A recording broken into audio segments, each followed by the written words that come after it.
Good morning, Chituga Chinda once again, and I hope you've had a productive or you are having a productive week. So it's a Tuesday, so the week is getting started, warming up, and so much to be achieved. Now, back to the topic that we started on Saturday, which is narrative. In particular, political narrative. Remember, I advised that we develop our capacity to pay attention to the issues, to discern what that issue exactly is, pay attention to it, and make our decisions based on judgment.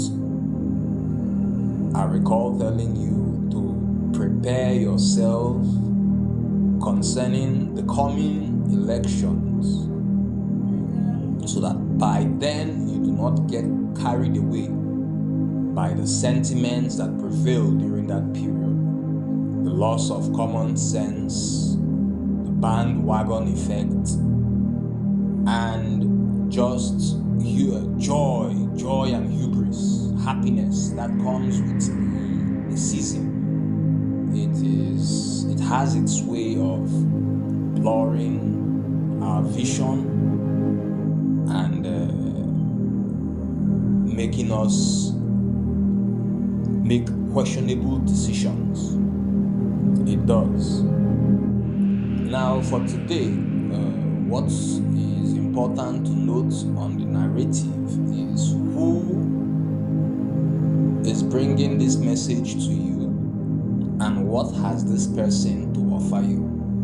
So usually in politics, there is a narrative. It doesn't even matter if it is a democratic government or a totalitarian state.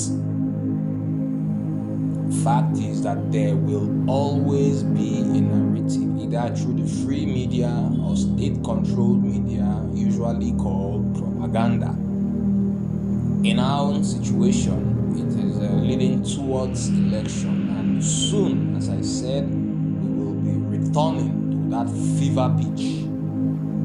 And it does appear that we have yet to heal from the damage caused by the previous election. And it would seem that the next election wouldn't be any better. The narrative is also used to predetermine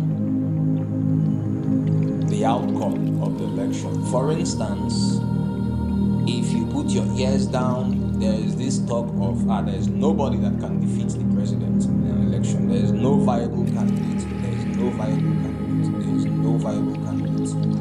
It might be true. It might also not be true. It is true when we internalize it and come to accept it, which makes sense for the president. So his people will promote such a narrative that it is impossible to beat the president. Dust. He is beatable. I'm not saying he will lose, but I'm saying he is beatable. Why? Because you have a choice. Do you recognize your power now? Because you have a choice. It doesn't matter how many times they come to try to change the result at the polling units, at the collation center. There is a limit to what can be done. What is important for you is that your mind is not overtaken. Do not say to yourself, we have no choice in the matter. You do have a choice. It may be restricted, it may be limited, but you do have a choice. And if you learn how to use that choice to your advantage, better for you. Now, what about the opposition politicians that you all support, but are saying, there are no options, there are no viable options to wrestle power from the president? Well, I'll tell you this is both for the president and any of the opposition candidates or figures that are going against him. Any politician Any political message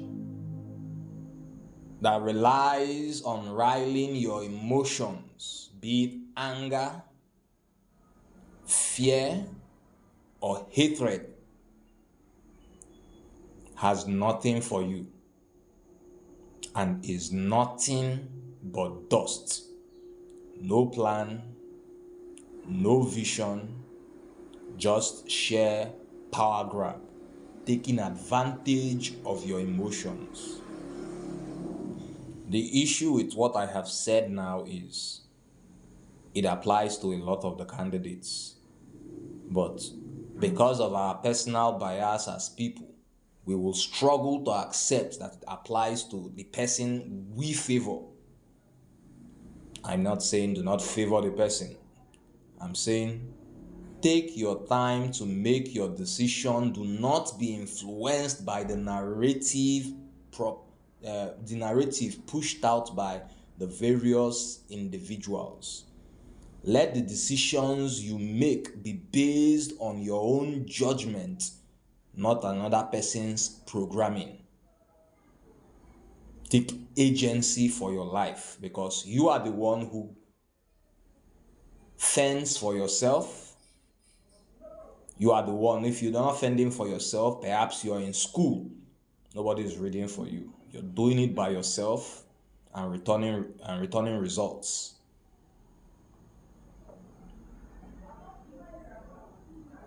I want you to take your time out at least 5 minutes every day. At least 5 minutes. I know a lot of news will come at you. A lot online. You pick up your phone and your phone is buzzing with information and it's hard to keep up. And it's easy for people to be overwhelmed under such a situation.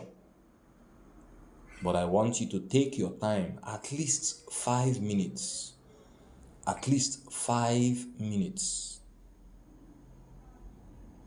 You see the natural thing that nobody taught you how to do.